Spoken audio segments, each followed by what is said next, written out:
Nega bu futbolchi Ispaniya malikasini go'yo e'tiborsiz qoldiryapti? Ma'lumotlarga ko'ra, Ispaniya malikasi Leonor Barselona futbolchisi Gaviga qattiq qiziqadi. Hatto u maktab daftari muqovasini ham uning rasmlari bilan bezagan deyishadi.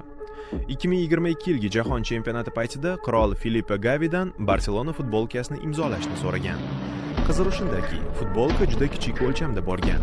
Bu uning aynan malikaga sovg'a sifatida mo'ljallanganini ko'rsatadi. Aytishlaricha, taxt vorisi Gavi bilan shaxsan tanishishni juda xohlaydi.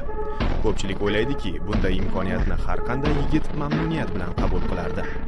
Lekin bu yerda juda jiddiy tanlov bor. Bir tomonda malika bilan bo'lib, qirollik oilasining bir qismiga aylanish. Ikkinchi tomonda esa futboldagi faoliyatini davom ettirish. Chunki qirollik qoidalariga ko'ra, agar Gavi va Leonor birga bo'lsa, u vaqt o'tishi bilan Ispaniya qiroliga aylanishi mumkin. Ammo buning uchun u futboldan butunlay voz kechishi